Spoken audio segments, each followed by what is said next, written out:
আলাইকুম। সবাই এই ভিডিওটা মনোযোগ সহকারে দেখবেন। যারা অনলাইনে এবং বাস্তবে জুয়া খেলেন তাদের উদ্দেশ্যে এই ভিডিওটা।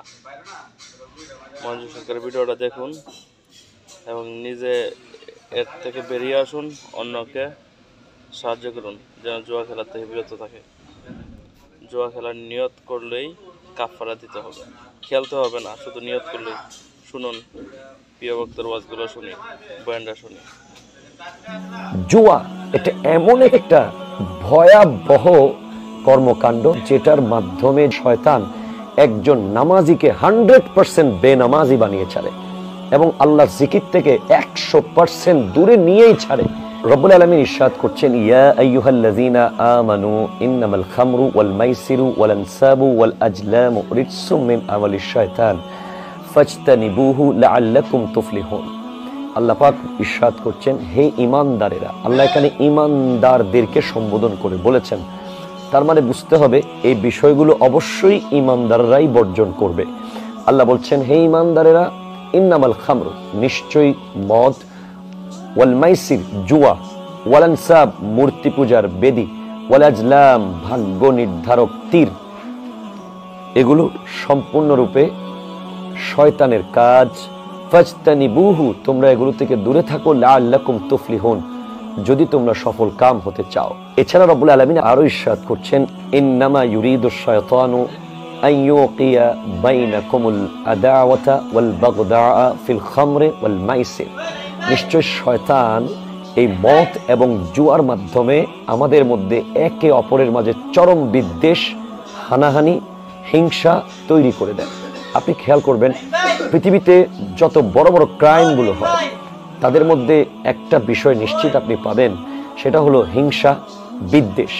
তার মধ্যে আরেকটি গুরুত্বপূর্ণ বিষয় যেটার কারণে অনেক বড় অপরাধ সংগঠিত হয়, সেটা হচ্ছে মদ এবং জুয়া। যারা সামান্যতম জুয়ার সাথে সম্পর্ক যাদের রয়েছে, জুয়ার সাথে দেখতে পাবেন জুয়া খেলতে খেলতে এক সময় তারা এমনভাবে বিবেকহীন হয়ে যায়, এমনভাবে তাদের আকল নষ্ট হয়ে যায়, তারা অন্ধ হয়ে যায়, তারা শুধু অন্ধকার দেখে। তারা কি দিয়ে খেলবে? যখন তাদের টাকা শেষ হয়ে যায়, পয়সা শেষ হয়ে যায়, তারা তার পরিবারের সাথে তখন হানাহানিতে লিপ্ত হয়ে যায় জুয়াটাকে কন্টিনিউ করার জন্য। এটা এমন এক ভয়াবহ যেটা একজন বান্দাকে জাহান্নামের গেট পর্যন্ত নিয়ে যায়। রব্বুল আলামিন ওই আয়াতে আরো বলেছেন, ওয়া ইয়াসুদ্দাকুম আন যিকরিল্লাহি ওয়া আনিস সালাত। অর্থাৎ এই জুয়া এটা এমন একটা ভয়াবহ কর্মকাণ্ড যেটার মাধ্যমে শয়তান একজন নামাজিকে 100% বেনামাজি বানিয়ে ছাড়ে এবং আল্লাহর জিকির থেকে 100% দূরে নিয়েই ছাড়ে।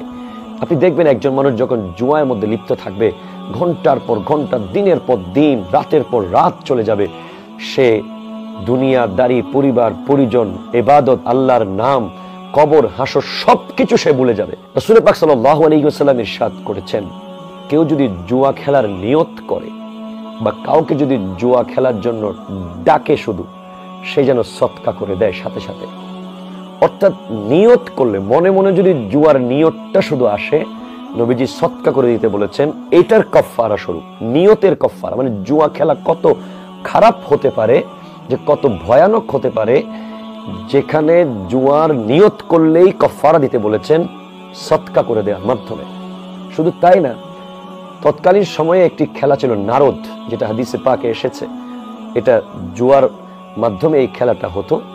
রাসূল পাক সাল্লাল্লাহু আলাইহি ওয়াসাল্লাম ইরশাদ করছেন, যে ব্যক্তি নারদ খেলে সে যেন শূকরের চর্বি দ্বারা তার হাতকে রাঙালো। কত খারাপ হতে পারলে এই ব্যাপারটা। আর জুয়ার টাকা দিয়ে যদি সংসার কেউ চালায়, জুয়ার টাকা দিয়ে যদি কেউ রিজিকের ব্যবস্থা করে, তার কি অবস্থা হবে? রাসূল পাক সাল্লাল্লাহু আলাইহি ওয়াসাল্লাম ইরশাদ করেছেন, ইজা ওয়াকাত লুকমাতুম মিনাল হারামি ফি বাতনি ইবনে আদম।